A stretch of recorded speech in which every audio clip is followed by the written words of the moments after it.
It's my fault Duck and Katya got killed. If I hadn't screwed up back at the motor inn, they'd still be alive. How am I supposed to just carry something like that around? I have to tell him. Now, disclaimer before we jump into the topic of discussion of Ben, because a lot of people will take this to heart and get offended or triggered by it. This video is for entertainment purposes. These are fictional characters. It's okay to have an opinion. The reason why I'm saying this, I had some backlash when I mentioned Ben in my previous Walking Dead videos, and somebody got really upset and mad and said I was being a hypocrite. Wow, delusion. Okay. No one gets to start the end of the stick over here. That's one thing I don't do. But the hate, no. We're gonna dive into it, okay? Let's just start this video. Okay, so based off my knowledge and remember everything about the Ben Paul character, pretty much he's a high school student. He was out on a field trip, and due to the zombie apocalypse, he was caught up into it, and it got canceled short. He has a teacher named David, I think, and he has a friend named Travis. Travis wound up dying at episode 2 Star for Help in the beginning. His teacher wound up dying later on as well, being affected. He actually mentions his sister as well, but he don't really get a last chance to meet her or see her anymore after the outbreak of his field trip. And he actually says his fussing with Kenny and Crawford when he got into a discussion. I am so sorry about Katya and Duck. I am. And I know I fucked up. But stop pushing me around and stop wishing I was dead. No! You know how they died. You said goodbye. I never got to see my family, my parents, my little sister. Do you get that? Your family is gone, but at least you had them to lose. I never made it home. They could be alive or dead or walkers or worse, and I don't know. So give me a fucking break!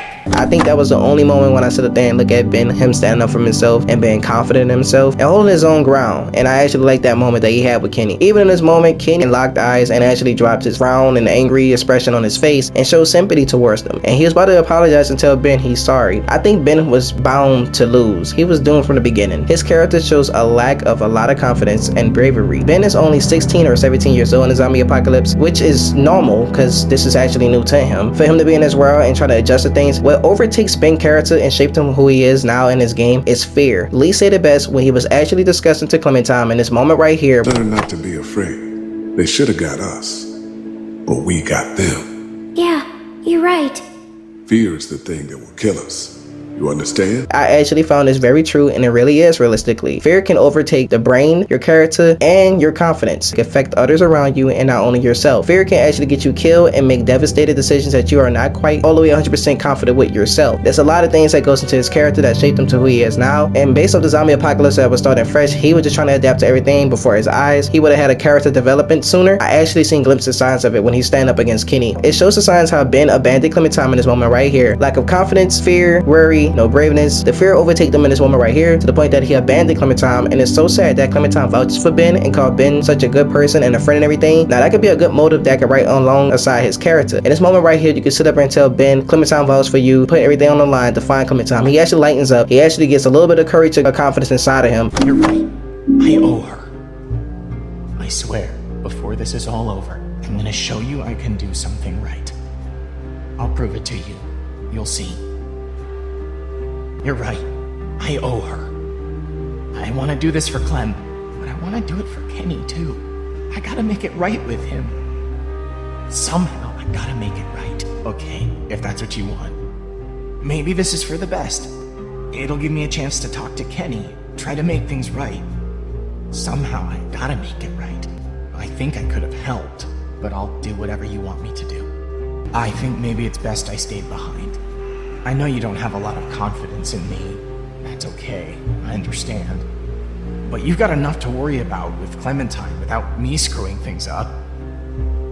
You've been good to me, Lee, even when it's not been easy.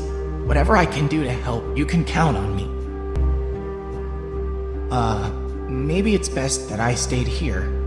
I don't want to go where I'm not wanted. But he's still downplaying himself at the end of the day. Ben feels like the biggest liability to the group ever due to his mistakes and decision making that he have caused that affected the group. He feels responsible for everything, holding himself accountable for Katya and not only Duck and Carly and Lily, the whole group outbreak and everything where they're at right now. He blames his whole self and he holds himself accountable for all of it. He mentioned it at the school, so he holds this against him, and this actually brings his character down even more to even lift himself up and feel confident in himself again. So not only that, decisions like that can shape a person as well, and I feel like Ben was the most emotional character, going through a lot of problems throughout the whole Walking Dead season 1. So these are not excuses. These are just terrible decision making. At the end of the day, I can see Ben from pissing me off from leaving Clementine, making the decision of taking a meat cleaver, the weapon from out the door, and letting the walkers into the school, or doing the whole trade with the bandits and starting everything. Things could have been perhaps maybe different. Not only that, Katja could have still been alive through the situation after losing her son Doug, but she couldn't really take on the situation any much more, losing her son. She couldn't bear it anymore, so she took her own life. His whole motive on trading with the bandits, keeping the bandits off their back, due to the outcome of them was dealing with the bandits in episode 2 Star for Help. The bandits was heavily on the St. John Dairy family, and it was actually attacking Lee Group as well. The aftermath, it shows in the episode 3, A Long Road Ahead, I think that's what it called, and they have the boarded up fence that they made, and they have arrows shooting through their wall. So the place was low-key not getting safe as it used to be. He tried to get the bandits off their back. The bandits actually bribed him and mentioning that they know where one of his friends are being at. This actually makes sense because not only Travis was his friend, but these are potentially other students that was on the school bus and was on this field trip with Ben as well. Perhaps these other students that Ben was with were also associated with him as friends. So maybe that can actually prove the motive as well. Because one moment I was like, Ben, you don't have no friends. And then I was actually thinking, well, they was on a field trip. That's all I gotta say about the Ben video subject topic today. And I hope y'all enjoyed this video, man. I catch you in the next one. I know I've been delayed on these Walking Dead videos. Let me know if y'all want more of these videos in the future. I might do another character from season 2. I may do something for season 3. But I love each and every one of y'all. And I will catch y'all in the next one.